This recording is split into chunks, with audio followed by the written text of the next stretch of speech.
இனி ரூ. 3000 4000 செலவு பண்ணி வாட்ச்லாம் வாங்கக்கூடாதுன்னு முடிவு பண்ணிட்டேன். ஸோ அந்த ரூ. 1500 இல்ல ரூ. 1000 ரேஞ்சுக்குள்ள ஏதாவது ஒரு வாட்ச் நல்லா இருக்க மாரி பார்த்து வாங்கிட்டு, அது எத்தனை வருஷம் ஓடுதோ ஓடட்டும். நான் பண்ண சின்ன தப்பால 8 வருஷமா ஓடிட்டு இருந்த வாட்ச் இப்போ மொத்தமா சோடி முடிஞ்சுச்சு. போன தடவை எல்சிடி பிரச்சனைன்னு இந்த வாட்சை ஓப்பன் பண்ணி க்ளோஸ் பண்ணும்போது அதில் இருக்கக்கூடிய ரப்பர் ஸ்ட்ராப் வந்து லைட்டாக பிஞ்சு போயிருந்திருக்கு. அதை நான் கவனிக்காமல் அப்படியே வச்சு லாக் பண்ணிட்டேன். தண்ணியில் இந்த வாட்சை யூஸ் பண்ணும்போது தண்ணி உள்ளுக்குள்ளே போய் இந்த வாட்ச் இப்போ சோடி முடிஞ்சுது.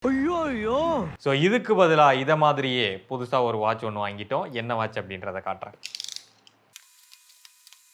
நீண்ட நேரத்திற்கு பிறகு ஸோ பாக்ஸ் பேக்கிங்கே பார்த்தீங்கன்னா ரொம்ப ப்ரீமியமாக இருக்குன்னு சொல்லலாம். அண்ட் வாட்சையும் வந்து ரொம்பவே ப்ரீமியமாக பேக் பண்ணியிருக்காங்க. ஸோ வாட்சை பார்த்தீங்கன்னா தெரியும் வேற லெவலில் இருக்குது. அண்ட் இது உள்ளே பார்த்தீங்கன்னா டிஜிட்டலும் இருக்குது. அண்ட் வெளியில் நமக்கு அனலாக் வாட்சும் இருக்குது. அண்ட் மேலே முள்ளில் வந்து ரேடியமும் கொடுத்துருக்காங்க. ஸோ இப்போ முக்கியமான கேள்வி, இதோட ரேட் எவ்வளவு? 1300 தான் இதோட ரேட்டு.